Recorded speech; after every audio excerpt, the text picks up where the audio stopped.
Hi,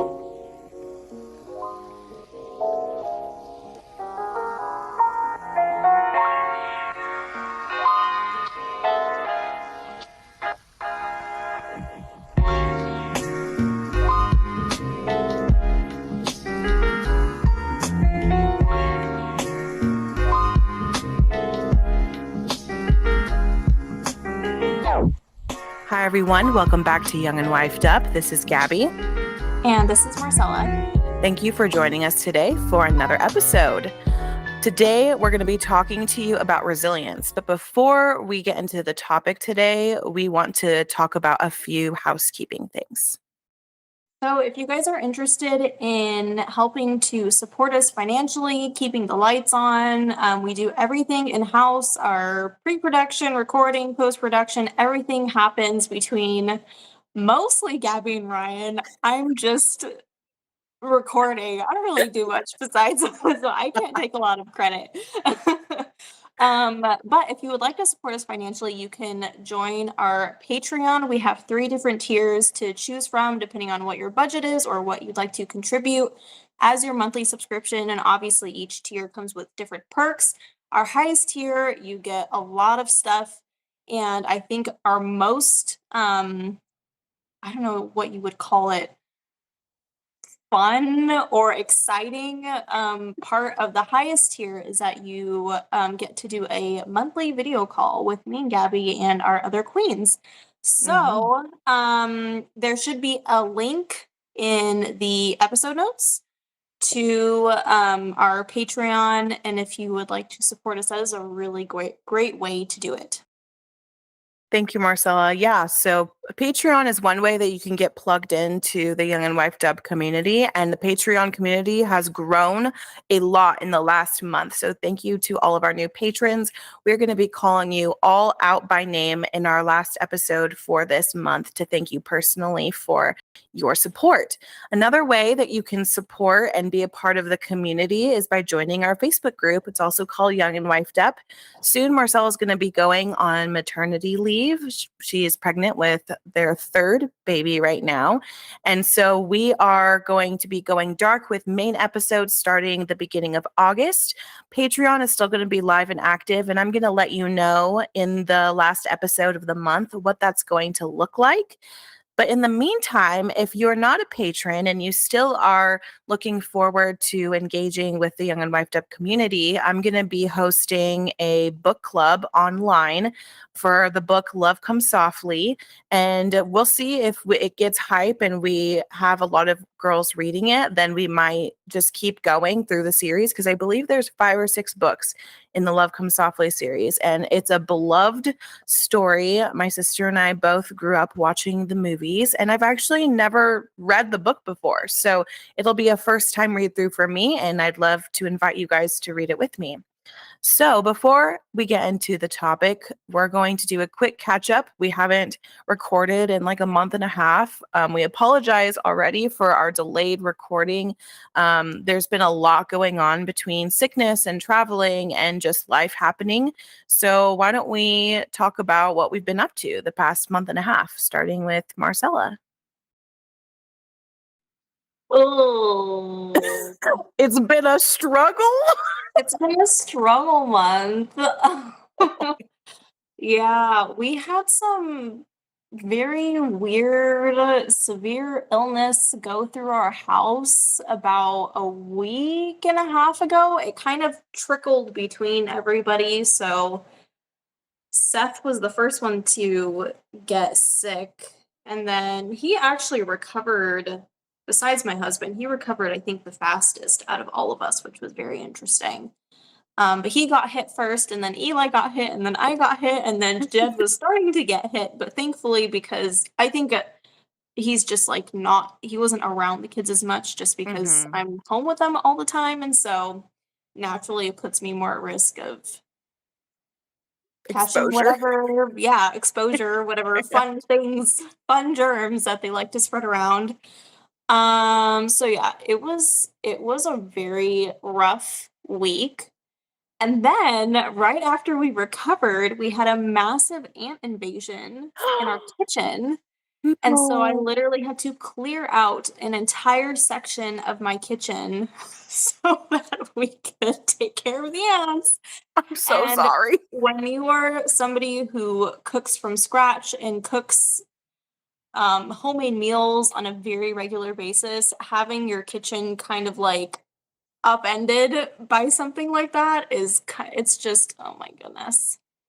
It was a huge inconvenience. Yeah, So, that's to say the um, least. yeah, that was also very time consuming, but we got it under control, thankfully. Um, yeah, so that was fun. That was a lot of fun. Besides that, I mean, pregnancy is going fairly well. You know, there's always, I guess not always, but this one I've had a couple of little bumps in the road the past month or so with some things that having to get some like major chiropractic work done, which has been helping a Mhm. lot. Um, Shout out to Shannon for the recommendation because she has all the hookups with that stuff. So that's been a lot. I'm having to go like 3 times a week right now. So it Oof, feels like my yes. whole life is revolving around health doctor Mhm. appointment things. And then, as all of you know who have children, the further you get into pregnancy, the more prenatal appointments you get. So now I'm moving on to uh, every 2 weeks, I'm going in to do appointments with that. So there's like that. And then we're having to catch up with all of our like primary care providers, trying to find new people in the area, like dentists and doctors and like all Yeah. this stuff. So trying to get all of that done before August comes around it's been very, very hectic. I'm out of the house right now at this point way more than I usually like to be Mm. because of all I think probably at this point we've averaged about 4 to 5 appointments per week for Oof. some kind of health something. And it's probably going to get worse in the Oh next boy. month or so. So, yeah, that's been a little much, but obviously we're, you know, counting our blessings and thankful that overall we are still in, you know, somewhat good health and, you know, like I said the pregnancy is going well. There isn't anything super major or alarming or anything like that. And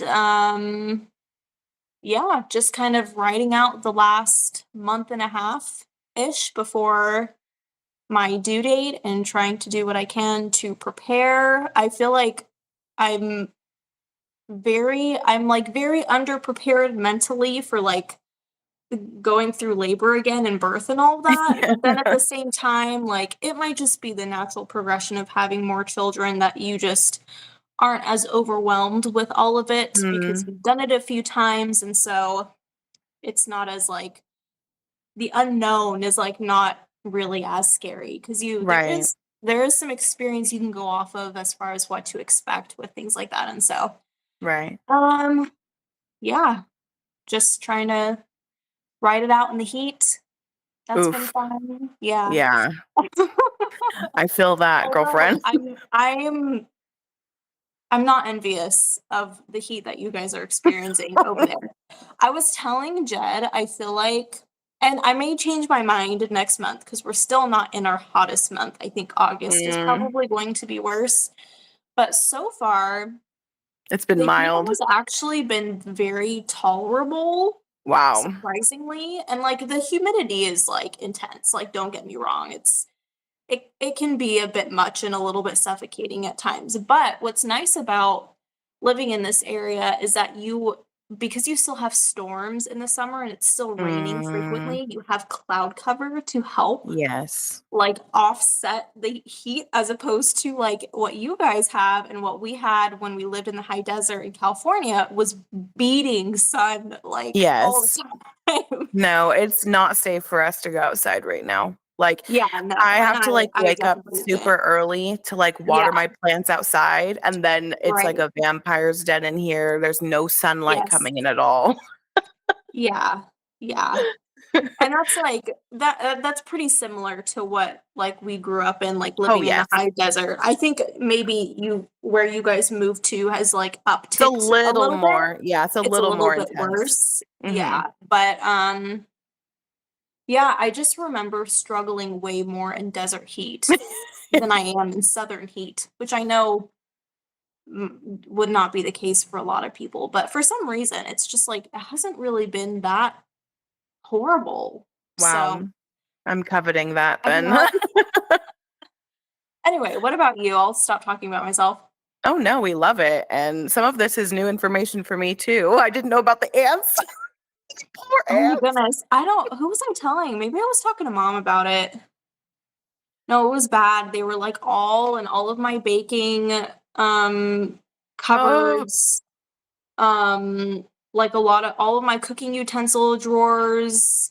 nope. They were getting in the dishwasher. Like I would burn the house to the ground. it was Start over. I had nightmares for 2 days that I Oh, kept waking up with ants crawling all over me because I ugh. was so stressed about it.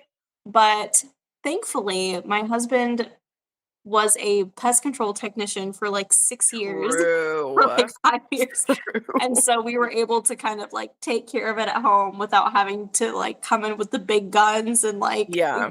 get, expensive pest control and all of that. So he took care of it and he was very understanding, like, I don't want to spray inside the house, but Yeah, like ooh, how no. can we do this without spraying in the house? And we figured out a way to take care of it. So hopefully it'll keep them at bay for a Oh, while. what a nightmare. Yeah, I would be having dreams too, and I would feel like ants crawling on me every night. Like, that's how I Yeah. would.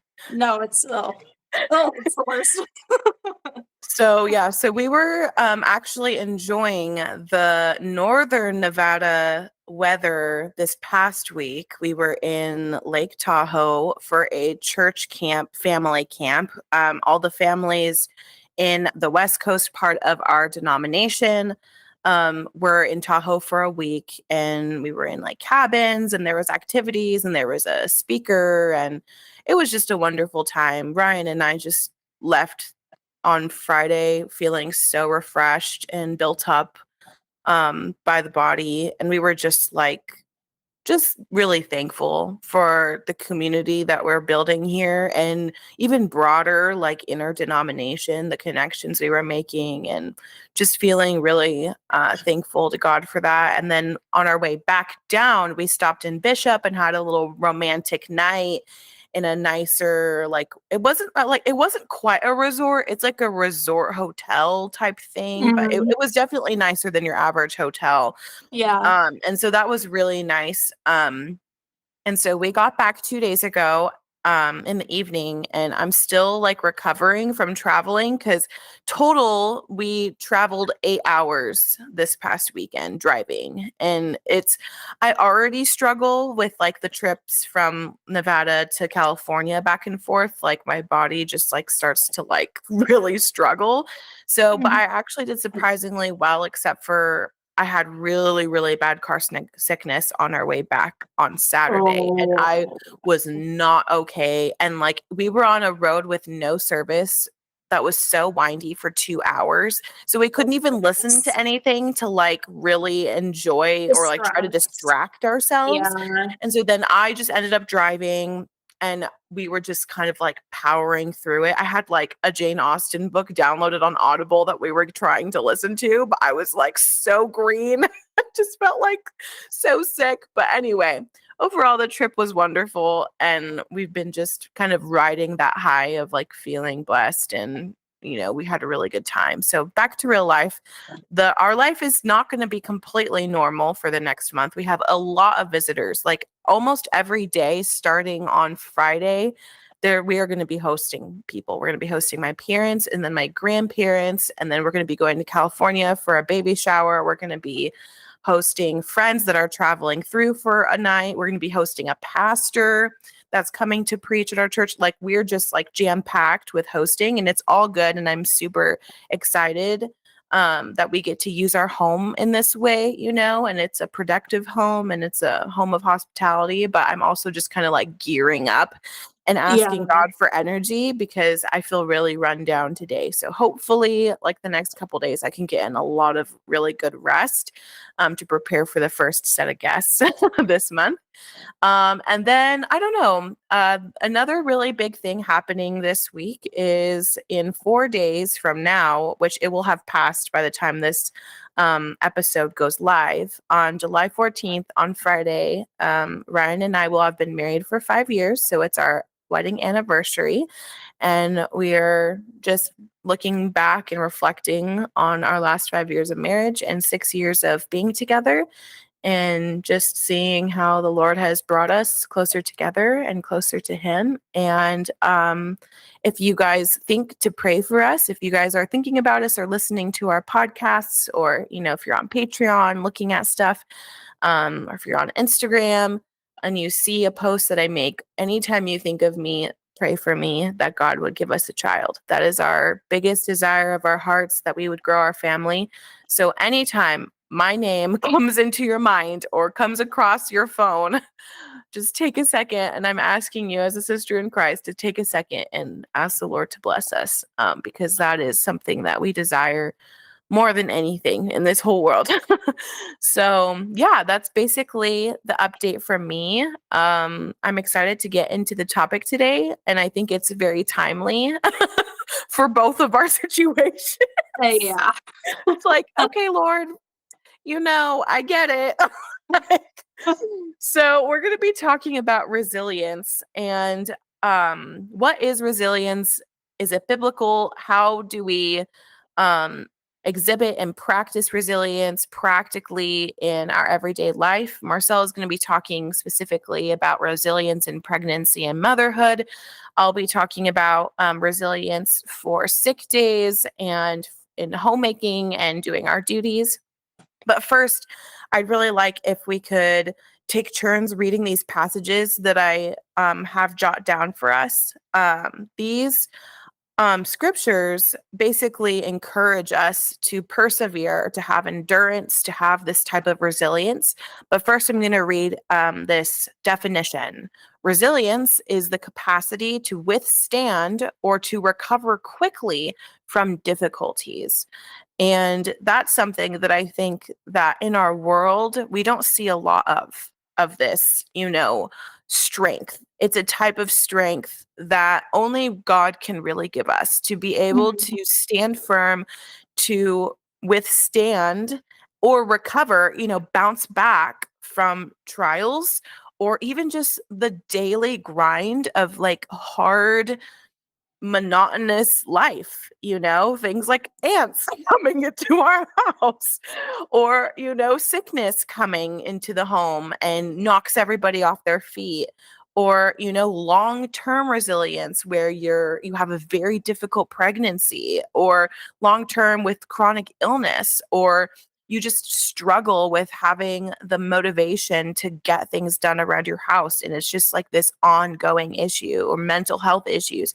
I feel like resilience really touches every area of our life. So that's why we'd like to talk about it today. So Marcella, can you please read that first scripture? And you and I can just go back and forth rattling these off, and then we can start our discussion. Okay, so first scripture comes from Romans 5:1-4. And it says, "Therefore, having been justified by faith, we have peace with God through our Lord Jesus Christ, through whom also we have access by faith into this grace in which we stand, and rejoice in hope of the glory of God. And not only that, but we also glory in tribulations, knowing that tribulation produces perseverance, and perseverance character, and character hope." James 1:2-5. My brethren, count it all joy when you fall into various trials, knowing that the testing of your faith produces patience. But let patience have its perfect work, that you may be perfect and complete, lacking nothing. If any of you lacks wisdom, let him ask of God, who gives to all liberally and without reproach, and it will be given to him. And then 2 Corinthians 4:16-18. Therefore, we do not lose heart. Is that correct? Yep. Therefore, we do not lose heart. Yes. Okay. Even though our outward I was just making sure, I was like, "Why does that sound incomplete?" Okay.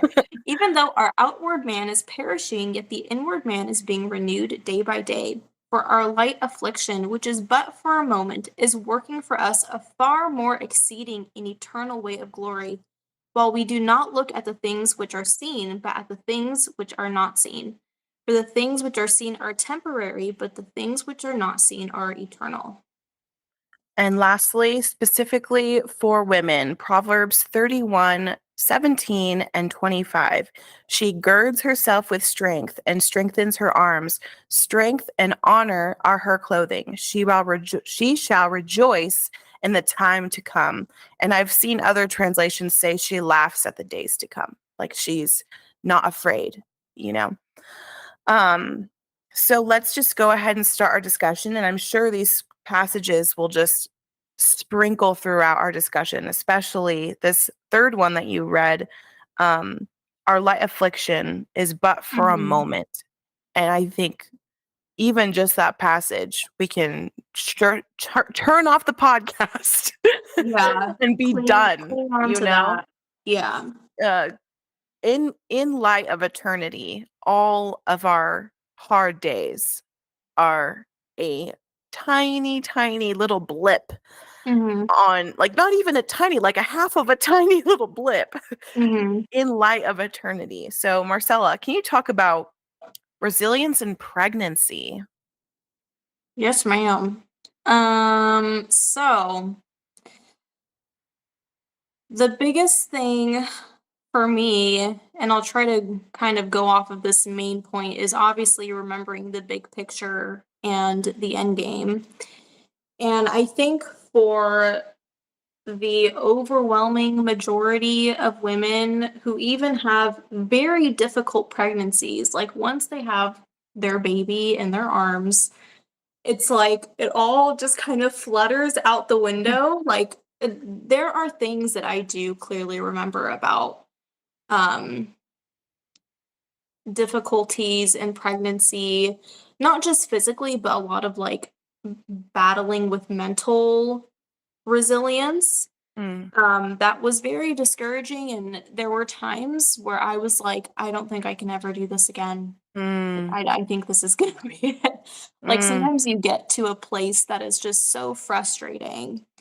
Um, and had to learn, and this has come with experience over the years, and with this now being my 3rd almost full-term pregnancy, it's a matter of you just wait, like, just wait.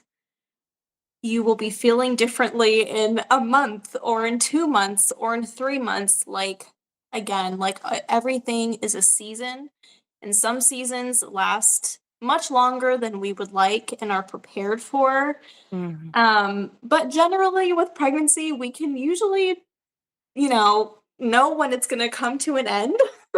Yeah. Like, just remembering I'm not gonna be pregnant forever, and there were times, especially when I was pregnant with Seth, because it was my first pregnancy, like, getting that far along. For those of you who don't know, my first pregnancy ended in a miscarriage, so Seth was technically my 2nd pregnancy. Mhm.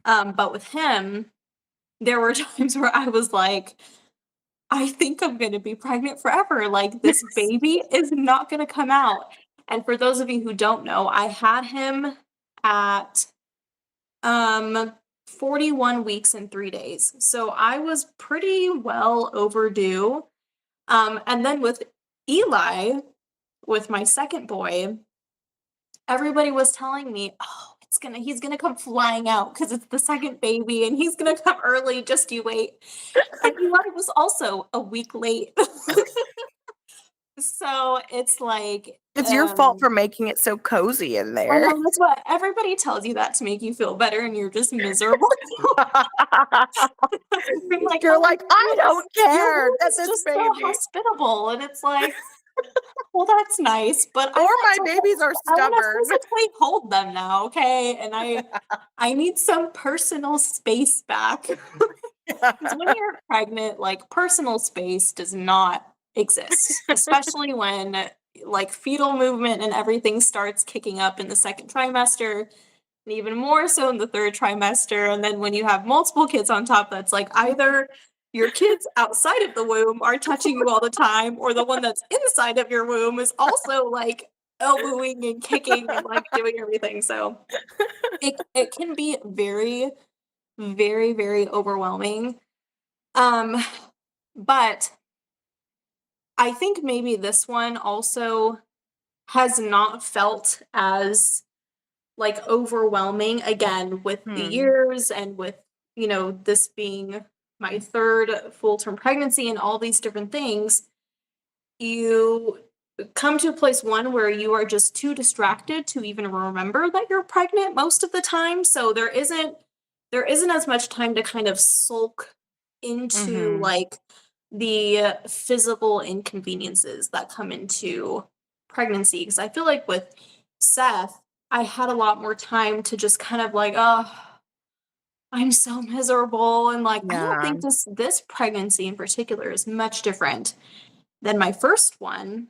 Um, except for in terms of now I have two toddlers that I'm taking care of, which you think would make things more difficult, but for some reason it's had a little bit of an opposite effect Hmm. on me to where I'm not so um like inverted as far as focusing on myself so Yeah, you're much and not like how I'm self-consumed. suffering in Right. this season when it's Hmm. like I have two little boys I need to take care of, and sometimes just the mental distraction of, you know, what comes with daily motherhood duties and all of that kind of offers some relief for me, Yeah. as far as like taking the focus off of the physical inconveniences that I may be struggling with or anything like that. That doesn't mean that they're not necessarily there, but I think like the Lord has definitely used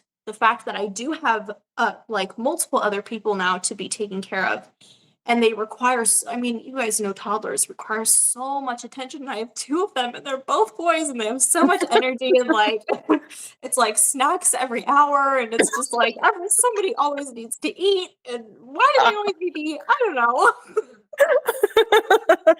But it's like everything that comes along with taking care of small young children, and it, like the Lord has somehow used that as a means to kind of like help me push through the physical demands that come with Hmm. being pregnant and having to keep up with a home and all of these different things, because it doesn't stop. Like life doesn't stop because of the pregnancy. And for some people who do have really complicated pregnancies, that does end up happening. And so I've also had to come to a point where it's like the contentment of it also Hmm. plays a really big role. Like, okay, if I was, i- if my pregnancy was so difficult to the point where I was really, truly incapacitated and could not take care of my children, I could not take care of my home or do any of these things, would I really prefer that Hmm. over like being able, like physically able to do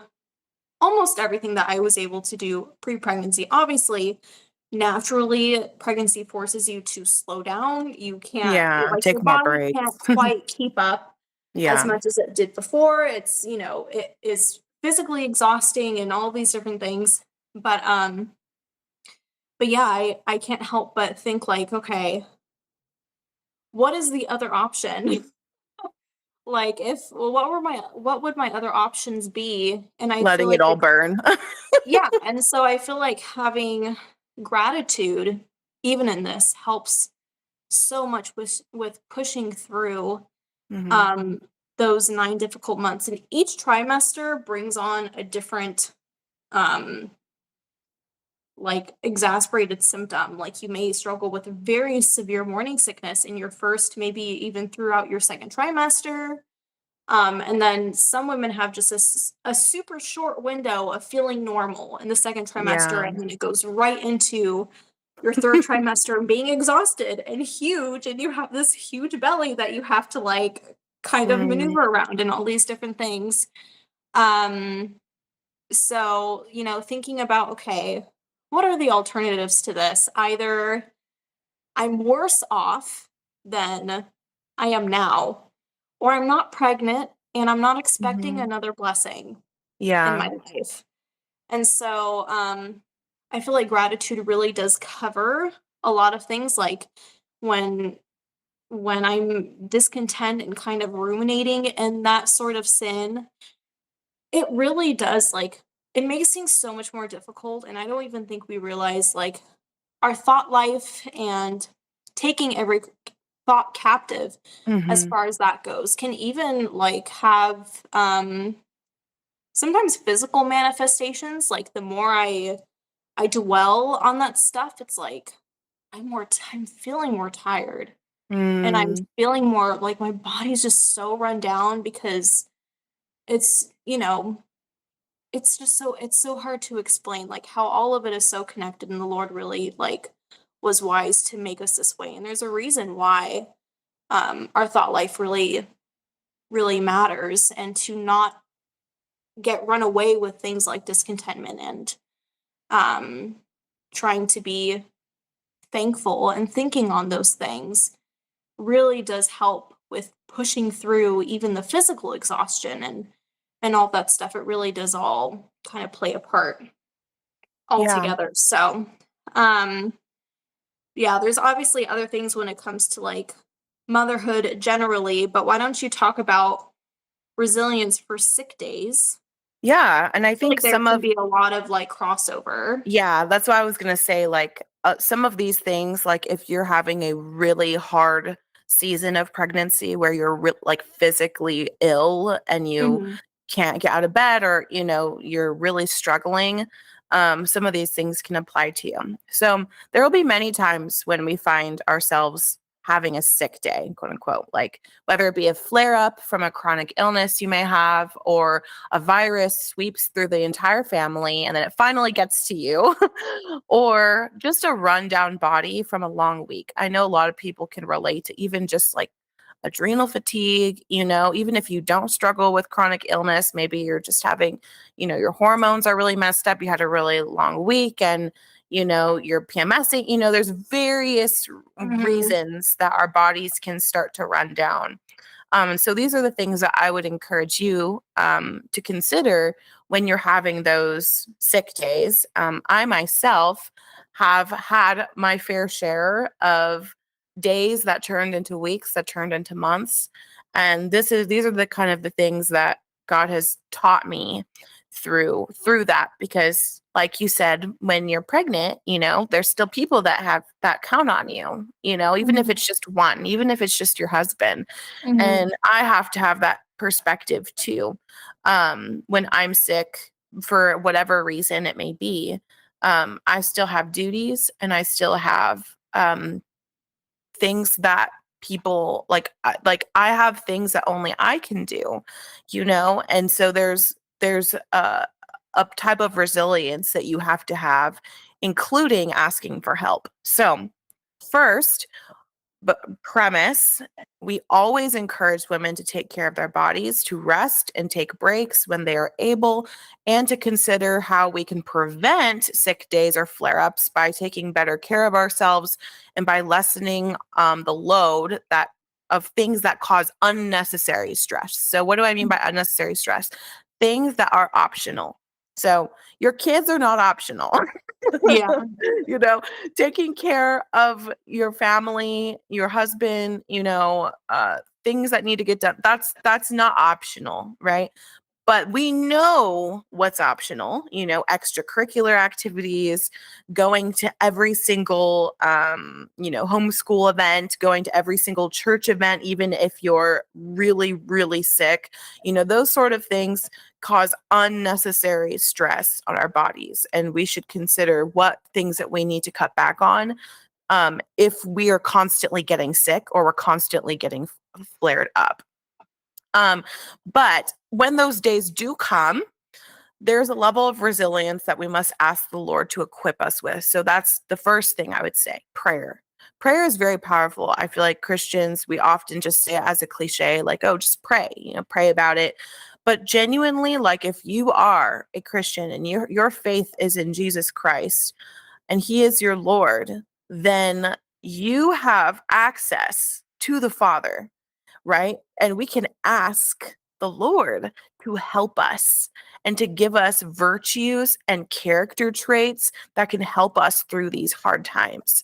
And so there it's not just like, oh, it's hopeless and I just need to kind of like clench my teeth and get through it. God can give us, again, we read those scriptures, like endurance, perseverance, character, hope. All those things are given to us by the Lord. And sometimes, I'm not saying every time, but sometimes when trials come, it is for the character building in us. And I always say, you guys have heard me say it a million billion times on the podcast. I always tell anybody that asks me like how I can be content with chronic illness. I tell them every single time that I do not want the Lord to take this away from me until he is done with it in me, because there are virtues that he has given me and built up in me through the work of the Holy Spirit, through suffering that I would have never had if I hadn't gone through sick days or sick months or sick years in my case. So when our bodies are wasting away, now is the time to build up our souls. If all we can do is lay in bed, if things are that bad, and I've had those days too, and I know there are women that have really, really difficult pregnancies that they end up bedridden, or they have chronic illnesses or diseases themselves where they're bedridden a lot. If all we can do is lay in bed, what are we listening to and watching? Is it edifying our souls and building us up? Some of the most precious times I've ever had in communion with God is when I was in a flare up. I remember so distinctly one flare up that I had that had lasted like a couple months. I think it was 3 months, where I was just in a bad place physically.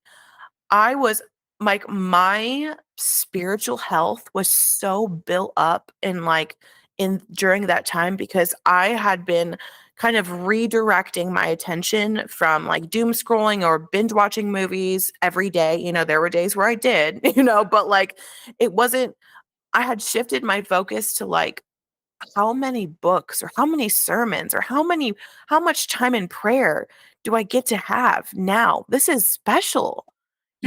Like this is a special time that God has given me. If I'm in pain and my body is wasting away, like he is building me up spiritually.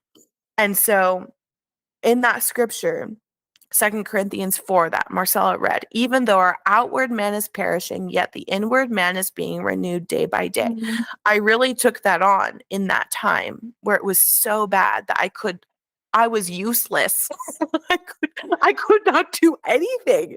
So then instead of having the like, woe is me, which I've had many of those days, trust me, in that special time that I remember so fondly that just God blessed me with, I had put my complete trust in him, and I was just using that time to just be in the word, be in prayer, and that was just so beautiful and special. So I would encourage you, if you're listening and you are bedridden for any reason, or if you're stuck on the couch or you feel useless to your family because you're that sick, that there is a way that you can be communing with God in a very special way. And if you are praying for the saints at your church or for your family, your extended family, your friends, people in your life that are unbelievers, like that is so beautiful. That is a way that you can exhibit spiritual resilience, that you can bless other people. God uses prayer as a means to do his will. So if we're praying and we're putting our faith in him during those times, like how beautiful to know that there's a woman in the church praying for the needs of their community. Like I know when somebody like that is somebody that's chronically ill tells me that they're praying for me, I know they are, because sometimes that's all they can do. That's all they can offer. They can offer their prayers. And so I am blessed by women that I know that do that for me. And so be that woman yourself when you're having those really hard days. Even Yeah. if it's not chronic, it's just you had a really bad week and you are bedridden for that 1 week. Take that precious opportunity to build up your spiritual health. Um, Next, asking for help. This is a big thing. And I'm saying specifically asking for help with the correct heart posture.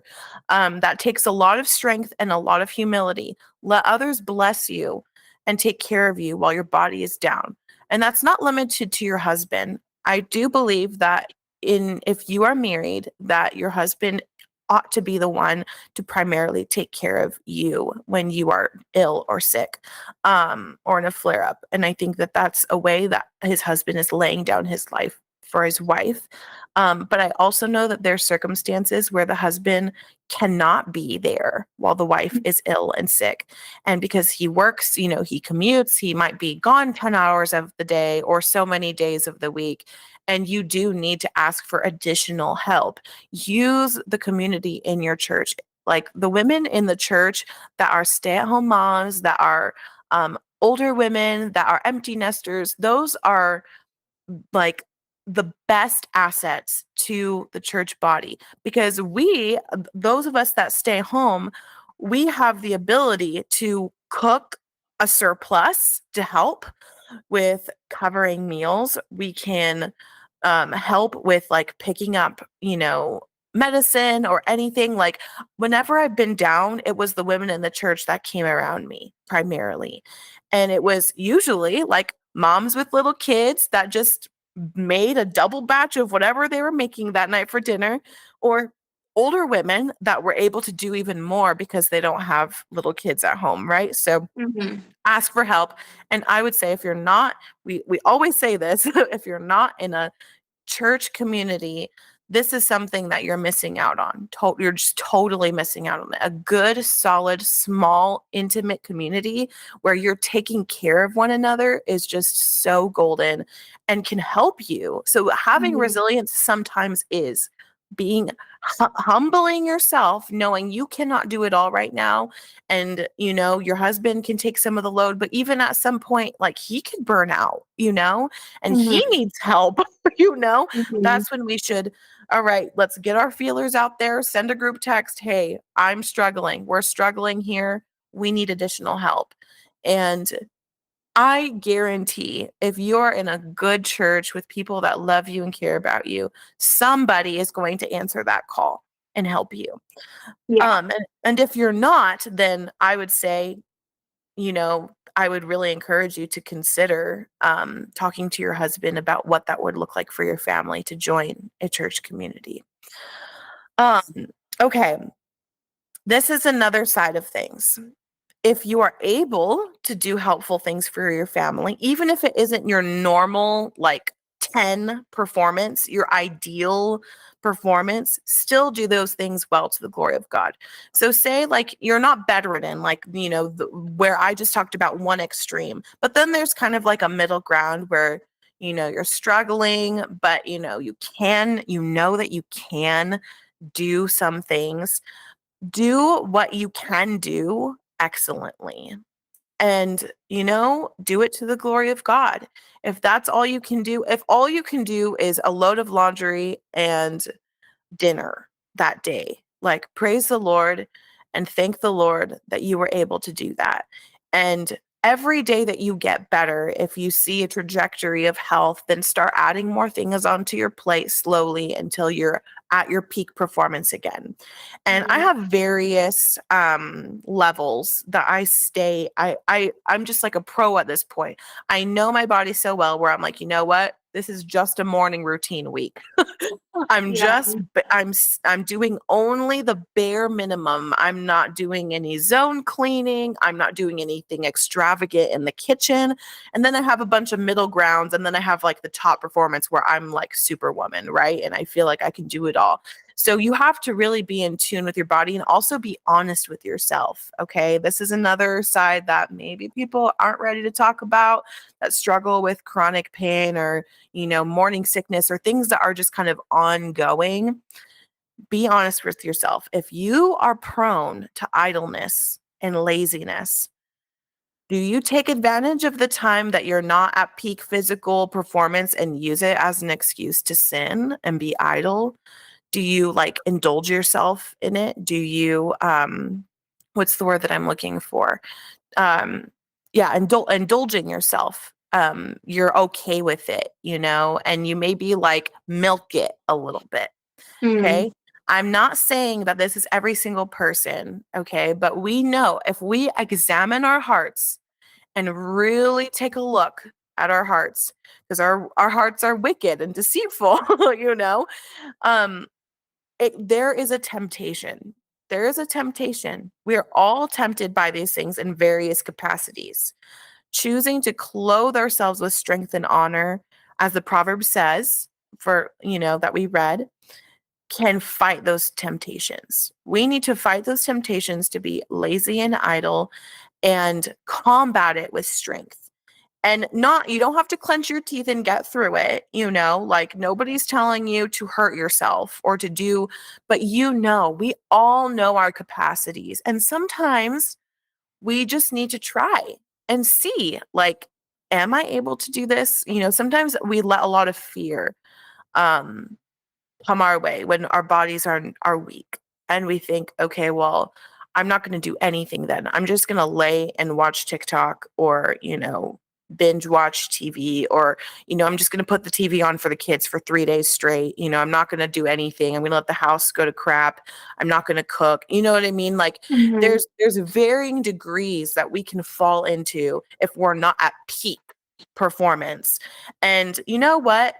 Probably if we were all honest with ourselves, like especially like every woman struggles with, a type of PMS or a type of, a menstruation is just like another thing that Mhm. every woman deals with until they deal with the new thing when they're older women, So it's Mhm. like, okay, there's probably 1 week out of the entire month, even if you're a healthy woman, that you're at top performance, that your body is like on its game, right? Yeah. So then if that's the case, is that week, that's the only week that you're going to serve your family? That's the only week that you're going to do everything to the glory of God? No. We need to really examine ourselves and be honest. Do we fall into laziness? Do we fall into idleness? And this is something I have to check myself too. Like, how many days am I going to be laying here to where like, okay, well, I need another recovery day. I'm not in pain anymore, but I just need one more. You know what I mean? Mhm. I just need an extra, just to be sure, you know? But then it's like, okay, like, are we really being honest? Are we being Mhm. honest? And the Lord knows our hearts. And we do too if we really examine ourselves. So I would challenge you with all those things that said earlier in perspective to really consider what we are tempted by when we are not feeling our best and Mhm. say, okay, I need to bring these things to the Lord. These are things that I'm tempted by, and I need to combat those temptations of laziness or idleness. And idleness also comes with our thought life, which Marcella talked about. Um, that we combat it with strength and honor. And we can ask the Holy Spirit to help us with those things and ask Him to equip us with those things. And then we get to work. Mhm. We make a plan. What is doable for me today? And we do it. Marcella, can you talk about resilience and motherhood? Yeah. So obviously, this is coming from my limited years of experience. My oldest is only about 3.5, and so I'm not gonna I'm not gonna claim to have all the answers. I think any reasonable mother of any age would never claim to have all the answers anyway. Mhm. Um, but there are definitely seasons in motherhood where you have to have more of like that physical resilience. I think postpartum is a really good example, like what comes with having a newborn, especially if you're, um, breastfeeding or pumping all the time. Like it is definitely extremely physically taxing on the body for, you know, weeks up to months. It just kind of depends on the baby and the situation. Um, but I feel like once you get past that really physically draining stage of just like you're just a walking zombie. Like the sleep deprivation is really severe and all that stuff. Trust me, like I totally get that. I've found and realized now with both my boys having gone through newborn and all of that postpartum with the both of them, is that in the long run, I think motherhood requires a lot more mental resilience and spiritual resilience than it does physical resilience, Mm. as far as like the daily tasks go, and the daily duties that come with instructing, especially small children, unreasonable small children, illogical small children, um, because it's just part of the nature of things and how the Lord made us, and having to help them developmentally. I think also one thing that I'm thinking about that I was really not prepared for was how much time it would take in my day to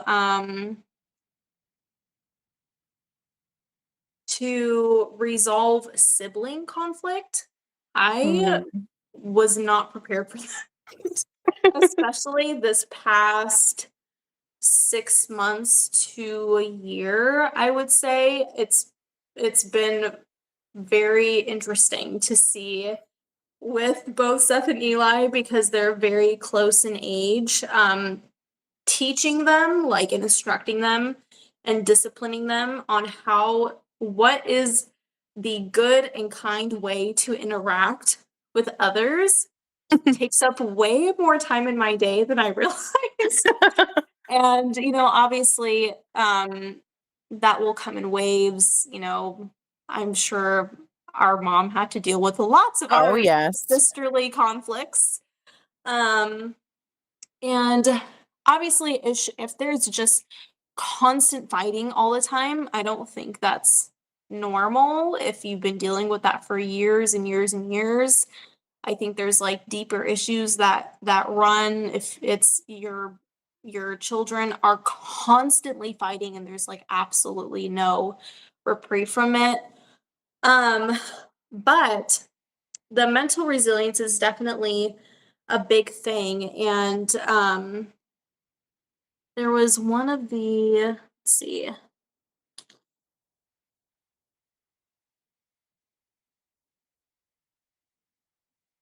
in the passage in 2 Corinthians 4:16 through 18, where it's talking about for our light affliction, which is but for a moment, is working for us a far more exceeding and eternal weight of glory, while we do not look at the things which are seen, but at the things which are not seen. Things that come along with motherhood, dealing with children being sick, with all the appointments that come along with having kids. And sometimes we need to scale back on things. Like you were saying, like are the all of the extracurriculars and all these different things. Sometimes kids just need time to play as opposed to all these very structured events and Mhm. activities and all this stuff. Um, but all of these things that we see going on the outside on a daily basis. If I were to look back on the past few years, I can definitely see where the Lord has used very, very difficult seasons with my children to build character in me. And obviously, in the moment, it's painful and it's frustrating and it's very difficult. Um, but again, kind of going back to what I was talking about with the pregnancy, like what would be the alternative?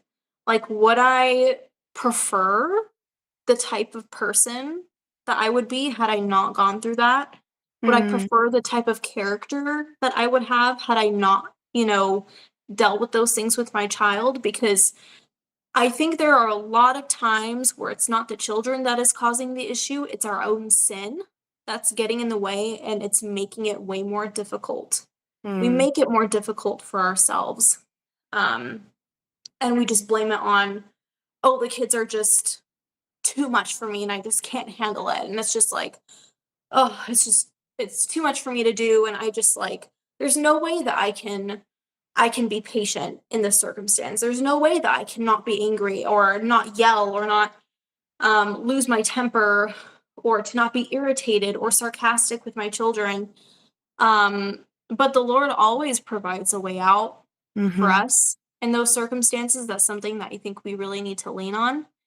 And obviously, our daily spiritual nourishment plays a really big role. Like it, it doesn't make any sense to think about the things that we need to do. Like, oh, I wish I was this kind of mother, or I wish I was more like this one, or I wish I was more like this lady at church, or this one that I see on social media, which to begin with is obviously a very silly comparison to make because you're not in a relationship with those people. You don't actually see what's going on behind closed doors.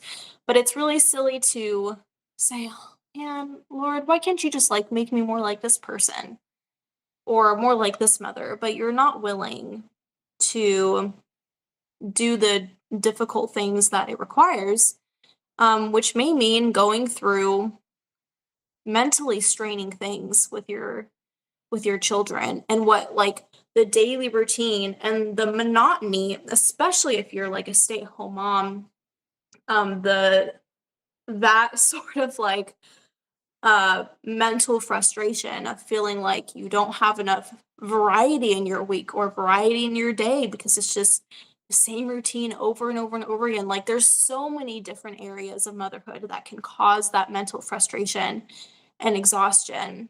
Um, but it doesn't make sense to desire those things and not use the tools and resources that the Lord has given us. Mm-hmm. And yeah, I've found, and it comes kind of in waves. Like I think different seasons in motherhood for me has brought on different kinds of spiritual nourishment. Like sometimes there have been phases where I'm like, I need to pray all the Mm. time. Like I just need to be in prayer all the time. And there are other times where I feel like I'm gravitating towards reading the word like physically a lot, like a lot during the day. And it's like any free moment that I have, I'm just like looking for wisdom and guidance in scripture. And I think if you're just, you need to be doing something. And there's also just like practical things to help too, like eat in the day. Like don't neglect like like basic physical nourishment. And again, like this is something the Lord has given us and blessed us with to provide us for mental resilience that we, what we eat and how often we eat can play a huge role in what really you are able to handle or where you're kind of able to draw the line a little bit more with the mental resilience. And obviously, if you haven't eaten for some reason and it was out of your control, that doesn't give us an excuse to, sin or to be harsh with our children. But help yourself. Like, please help yourself. You can. Like, we're adults. We are capable of being responsible, and it's not just for our children. We have to be responsible for ourselves too. And that may mean being more disciplined with your sleep, Mm. um, getting to bed earlier, not being on social media. There's actually, I want to tell you guys, there's an app that has been really helpful for me the past 6 months or so. It's called Lock Me Out. And it has been one of the most effective, like, phone blocking things that I've used. And the only way that you like set a time up for certain apps to be blocked off in the day. The only way that you can get out of that time block is if you pay the app money. Ah, There's no. no other way. So it's like, if it's like, I mean, who needs social media in an emergency? I'm not really sure. But Like, like, I'm having an Instagram emergency. I have to go on Instagram right now. um, you will find a way to get the information that you need. I think some people are just so worried about blocking it off that they like don't. This is such a rabbit trail, but it's related somehow because I feel like the Yeah. phones just like are such a huge issue. Um, yeah, so like everybody thinks like, well, if I don't have this, I can't access this app. What if there's information on there that it's pertinent? Like I need to have it's like whatever the information was on that account or whatever, I can guarantee you, you will be able to find elsewhere. Yes. Some way, somehow. If it's really that much of an emergency, then I just don't know what to tell you. But that has been the most effective. I don't want to pay $5 to like end my lockout early just because of my lack of self-control. That Yeah. has been like one of the best things ever, and it's helped me with going to bed earlier. It's helped me with like our middle of the day downtime when both of the boys are sleeping. I'm not using that time with just scrolling for 2 or 3 hours or however long it is. It's like that time can be used with something more productive or to take care of yourself because you aren't helping anybody if you are prone to um snapping because you have consistently been going to bed at midnight and having to wake up early with your kids and all this stuff. It's like, again, you have to help yourself with this. You can't just ask the Lord to, oh, please make it easier for me. But then you refuse to um have the discipline to Right. do the things that you need to do. And it's silly and it's immature. And I think we just need to be more honest that we Oof. are a lot more responsible for those things that go wrong as opposed to blaming it on our kids are just so disobedient and they're just you know what sometimes kids just like they're gonna have those days and they're gonna drive you up a wall and they're gonna be disobedient at every turn and it's like it's gonna happen and you obviously are responsible for disciplining and correcting and instructing them but you can only do so much and how you respond to those situations. Are you setting yourself up for failure by your lack of discipline in areas like this? And this really helps, again, with the resilience to be able to withstand those really hard days um, of just like constant conflict with a child, or you've had to discipline them 6 times in one day for the same thing because, sometimes kids just don't want to let up on certain things. Like, it's just, they get into this like weird, it's just like, it's rebellion, it's sin. Sin. Yeah. There's We do the no same thing to God. yeah, there's just no other way to put it. And so if you can think of it like this is going to happen, you may not know when, but if we are preparing ourselves, putting on the armor of God, um, we are, the Holy Spirit is equipping us with good works, and we are asking the Lord to help us in doing these things. There are also just like things that you are responsible for to make Yeah. decisions You just have to do in it. in your Just do in it. your daily routine to you have to help yourself and there's just sometimes there's no other way around it. So obviously, with small children, it can be a lot, especially if that's all you have is small children. I feel like when you have a mix of older and younger kids, I think that obviously comes with different difficulties, but it's not quite as like that mentally like I don't even know what the word is. Like frazzling, like constant, like fight or flight all the time Yeah.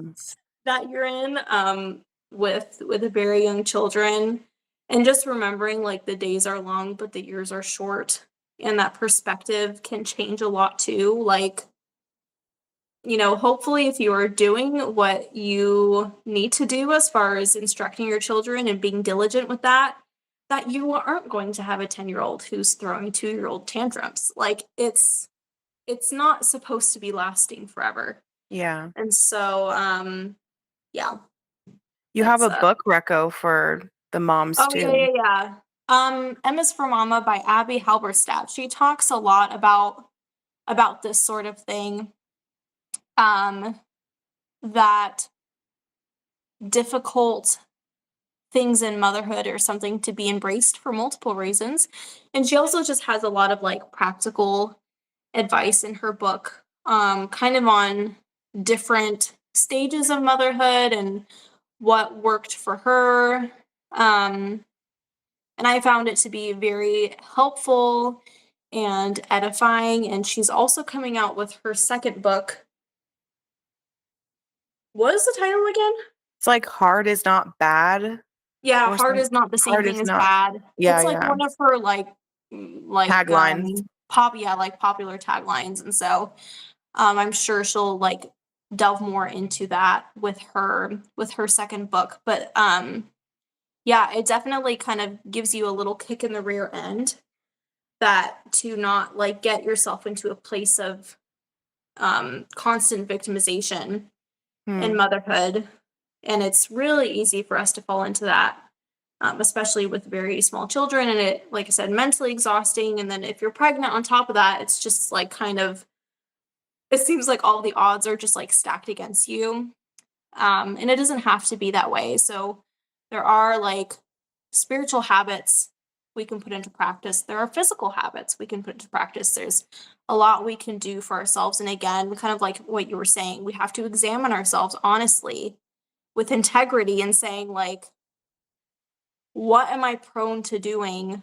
Is this actually helping me? And sometimes we don't want to admit that something that we're doing in our daily or weekly routine is contributing to our lack of resilience because Hmm. of pride. And Yeah. so putting that to death is going to help you quite a lot. Yeah, I agree. Um, And even sometimes having like accountability oh in these yeah, areas, like if there is a yes, woman in your church that you trust and you could say, "Hey, like this is I'm something that I'm pro struggling. to and Hmm. I'm really having a hard time. Can you just be checking up on me?"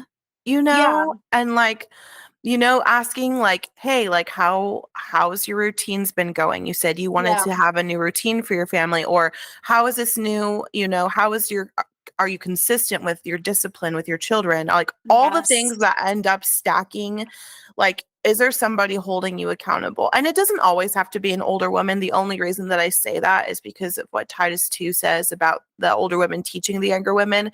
I do think like peer support is also really important, but it should be a spiritually mature person that you trust, that is going to point you to the scriptures and be yeah, honest with you and not just like yeah, yeah, tickle your yeah. ears and be like, "Oh, girlfriend, you're okay. Like, we're all just doing our best." Like, no, we're not. Right.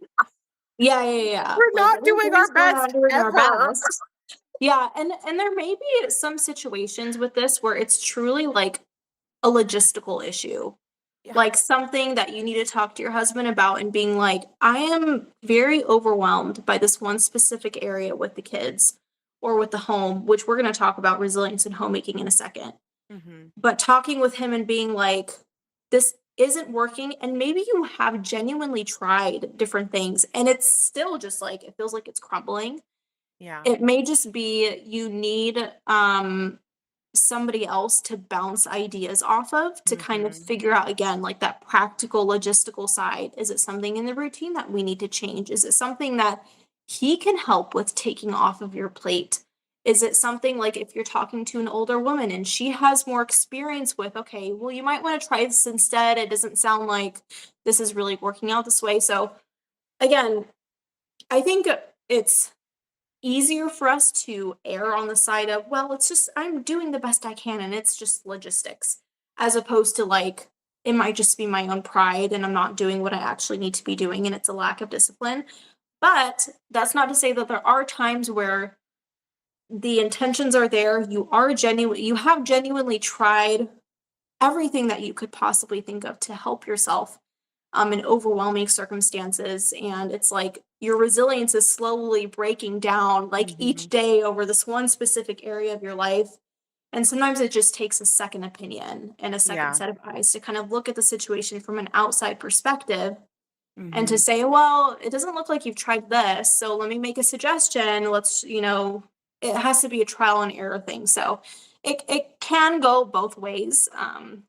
But I think these days we can tend to give ourselves a little bit too much credit. So, I agree. And we have an entire episode called Negative Affirmations in our yeah, last season where we go into the whole you're doing your best, yeah, fallacy. yeah. Okay, so last area of resilience that we want to talk about today is homemaking. And I think a lot of what we talked about applies to this, applies to our Mhm, the daily grind, the daily duties. But there are things that, there are days where we're going to need more resilience as homemakers than other mhm, days. So, for example, when we have a lot on our plate, there's just unforeseen circumstances that have caused a lot happening all at once, and we're feeling overwhelmed. Or when we're giving hospitality, there's a lot more duties. You have to be on a lot more if you're having house guests or even just having somebody over for dinner. It's not your normal casual laid back situation where, especially if it's somebody coming for the first time.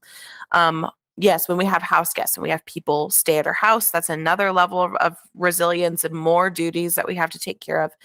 And also being flexible when our husband's schedule changes, when his priorities change for our family, those sort of things.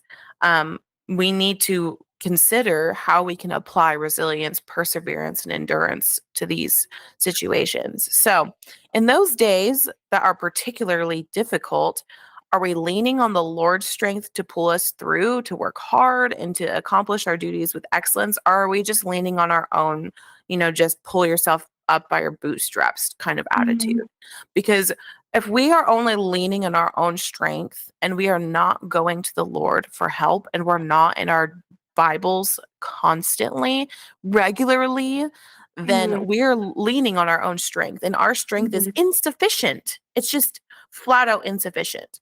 We will never do our best because we are incapable of doing our best without God's help. And so if we are not in our word, coming to the Lord in prayer, and then doing the hard things that is set before us, then we're just going to crash and burn. We're going to crash and burn. We're going to end up snapping at our husbands and at our children, at our house guests, even. It's happened to me. It's happened to all of us where you're like, oh, now this is awkward. And, I didn't yeah, mean to freak out on you. This is just overwhelming. And I'm running on empty spiritually. We need to lean on the Lord and not leaning on our own strength. Our strength is not enough. It's always going to come up short. But if we're leaning on God's strength, which is perfect, even if it's just, I open my eyes. Thank you, Lord, for waking me up today. Lord, clothe me with righteousness and with honor and with strength. Looking at your Bible app on your phone, reading a few verses, asking the Lord to apply that to your heart and saying, Lord, please give me the strength that I need today. I've had those days where it's so busy, that's all that I could give. But that I'm then making it a priority. I am leaning on the Lord's strength and not my own. And I'm not just leaning on my own energy. And God answers our prayers.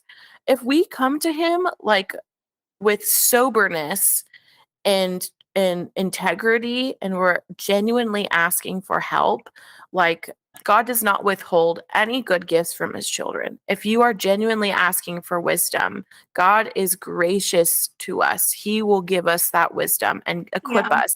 So then once we're leaning on the Lord's strength and we're ready, now it's time to be flexible with what's going to mhm, happen that day.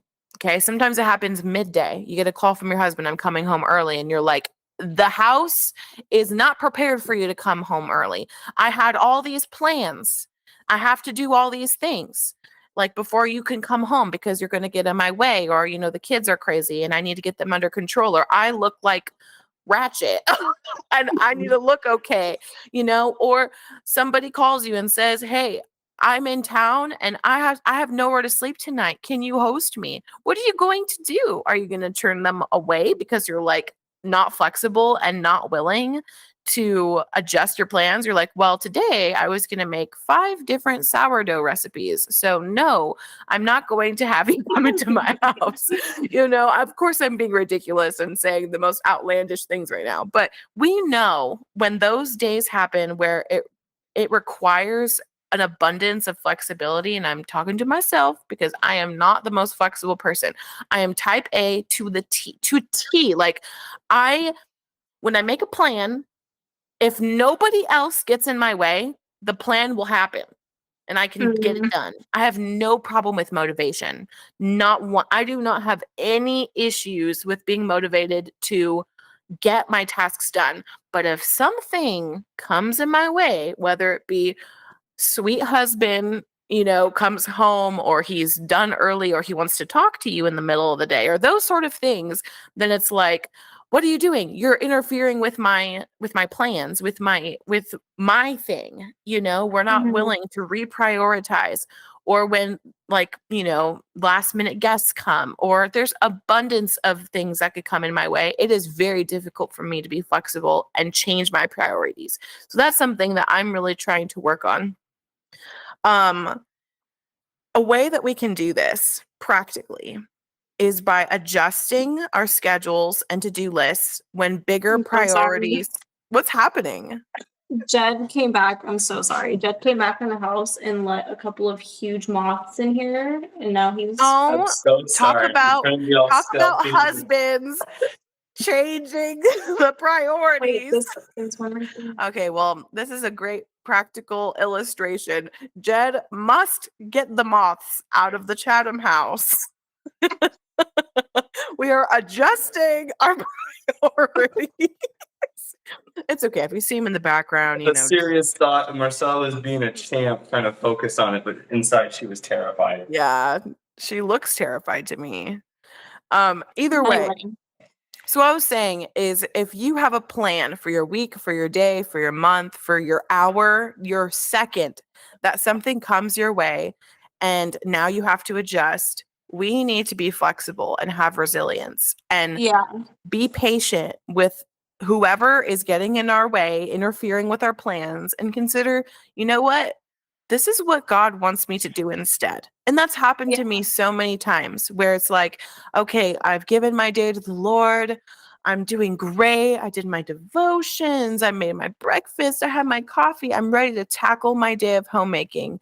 And then unbeknownst to me, a wrench is going to get thrown in all my plans. And sometimes that means somebody's getting sick, me or my husband or, somebody else is getting sick. And that can be an interference, then now my priority is resting. Now my priority is we're dropping everything. All my meal plans are going out the window. I'm going to Safeway and getting chicken noodle soup, all of the plans, they need to be loose. We need to hold them loosely in our hands. We cannot be holding them so tightly and saying like, this is the only way that I'm going to get through the day is if everything goes according to my plan, my will, because that may not be God's will for your day. So then if we're holding it loosely in our hands, Lord, my day is yours. I've made my plans so that I can, accomplish what I need to accomplish in my day. But Lord, my day is yours. Then you can let go because you're not holding on so tight. You can let it go. Okay. I'm redirecting my focus. My husband is home now from work. I'm going to redirect my plans. The kids are sick now. I need to redirect the plans. I need to cancel all my plans, or, a guest is coming. Okay. Well, my zone clean in the office is not a priority now. Now I need to adjust my plans and wipe off the kitchen counters and get the entryway clear. There's ways that we can practically consider when those days come, how am I going to respond? And again, I am saying this to myself because this is something that's extremely difficult for me. And Marcel can even she can attest. The plan has to go well. My plan needs to go well. And Marcella is way more flexible in personality than I am, but she grew up with me. And so she knows that this is not easy for me. So I'm not just telling you guys like, hey, you guys need to get it together. It's like, hey girl, like you're the problem. Yeah. Yeah. And so this is something that I'm actively working on, and it's not perfect and I'm struggling through it, but again, not leaning on my own strength, leaning on the strength of the Lord, and then doing the hard thing and getting it done and making adjustments when they come my way. Do you have any thoughts on that? I don't know how helpful this actually is, but sometimes um preparing mentally for the worst case scenario or what you're dreading maybe it's like I would rather be expecting this than to be like disappointed by a different outcome sort of a thing, or that I don't know like how I don't know how helpful that is, but I No, think I know like what you mean. when we're talking about like something very specific, and I'm going to tell on myself right now, like with husband schedule change. So when we moved out here, Jed got a new job. And I will say, like the first month or so after, so he started his job, and then he was kind of in it for about a month. And then the rest of me and the boys moved out. So he was kind of in his second month. So again, very new, still trying to figure out, learning new skills and learning all the systems and the process and like everything about it. There were definitely many evenings where I was extremely uncharitable to him because of things that were out of his either not in his control at all, or it was just ingracious of me to expect certain things from him considering the phase Yeah. like of life that he was in at that time, of having to learn new skills with a new job, having to like get used to all of these new things, because he didn't move from like he didn't move parallel, I guess, like Yeah. it was like a completely different field Mhm. that he had never been in before. And so there were definitely evenings where like I would be prepared for him to come home at a certain time, and he would call me and he would be like I would hear at 4:30 in the afternoon, by the way, I'm not going to be home until 10 o'clock tonight. And then I'm Oof. thinking, oh, I have to make dinner and I have to do bedtime with the kids and the whole thing routine. And then I'm like, the kids aren't going to see him tonight. And that's frustrating. And so like there would be a bunch of things that I would get flustered over, and then I would be snippy with him and like disrespectful. And I mean, the man's just trying to learn a new job. Like, there's only so much that he can do. And there were times where he was like, I know I made a mistake and it cost me a lot of time. And, Yeah, yeah. I'm trying to figure it out. And he would take responsibility for those things. But then it was way more my responsibility to respond graciously and react graciously in those situations of like that inconvenience that you didn't expect. And I see this a lot like on social media with the mothers being like so bitter that every time the husband calls saying they're going to be 30 minutes late coming home from work, and they're just like rolling their eyes and like huffing and puffing about it every single time something in the schedule changes. I think we can do a lot better than that. And I Yeah. think as time has gone on, I've been more prepared for the unprepared. Like I said, like kind of Hmm. expecting a worst case scenario. Like, well, he's saying he could be home at this time, but there is still a possibility and a chance that he's going to call me and say that he's going to be an hour late, or he's going to be an hour and a half late, or he's not going to be home until very late in the evening. Yeah. And so, what am I going to do when I get that text or I get that call? Am I going to nurse bitterness in my heart towards him? And be mad that, you know, he didn't do X, Y, and Z. And sometimes it is genuinely like you have to discuss something with your husband that if you're seeing kind of like A chronic, pattern. Yeah. yeah, like chronic lateness, like maybe it is something he does need to like, I guess, steward his time a little bit better at work so that there can be some sense of reliability Mm-hmm. from him. I think that is definitely important, but it shouldn't be like every single time that something comes up and like he's having to come home late or something happens and he has to take care of a work thing that you're just gonna like Berate him.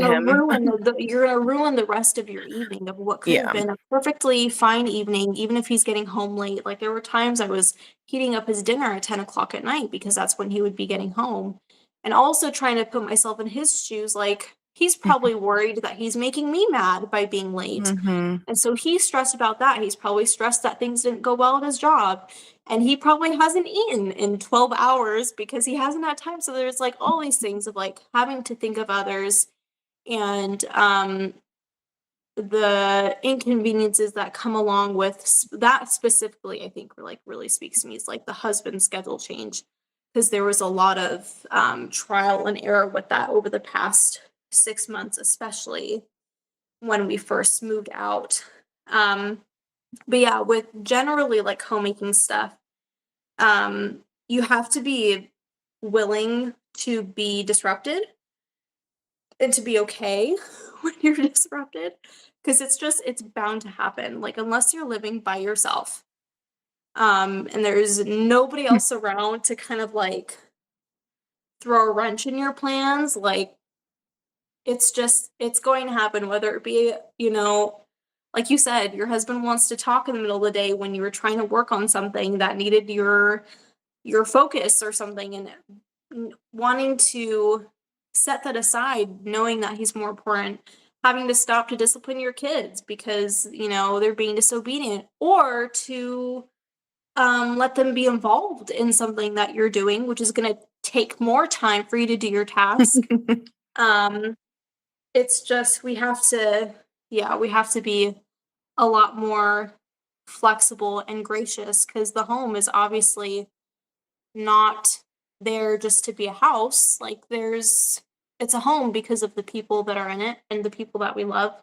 And they're obviously way more important than our Yeah. tasks and things that need to get done. So Yeah. I think my last thought is like, if you are a stay-at-home mom or wife and you're a homemaker, like sometimes viewing it as a job is helpful, but then it can also on the other side be hurtful because you're unwilling to like take the time to care for the souls in your house yeah. because Yeah. you're so wrapped up in the duties of the house.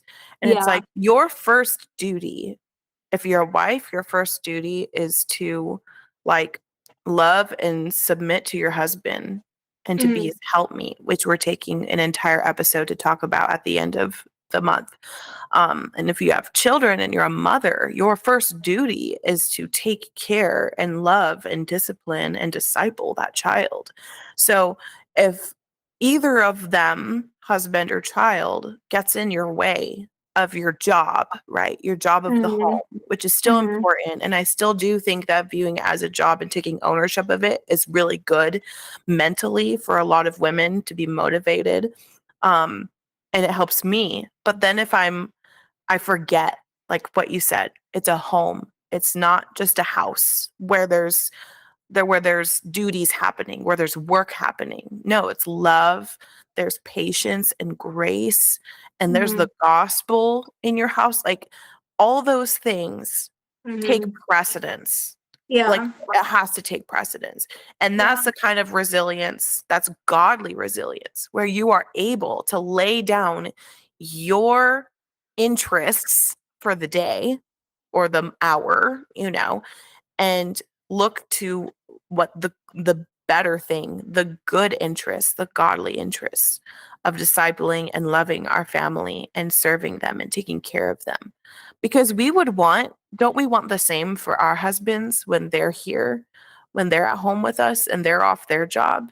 Do we not want them to accommodate us and love us and serve us, but we are unwilling to do the same for them? Starts in our hearts, and we've talked many times about how powerful a woman is in her home. She sets the tone. We set the tone for the house. So if we are a rotten, unflexible, unresilient, low energy, low vibe, low, like lazy, idle wife, like what is that communicating to the other people in our home? It's not building them up in the Lord. So as we wrap up this episode, we always say, like, we have not arrived.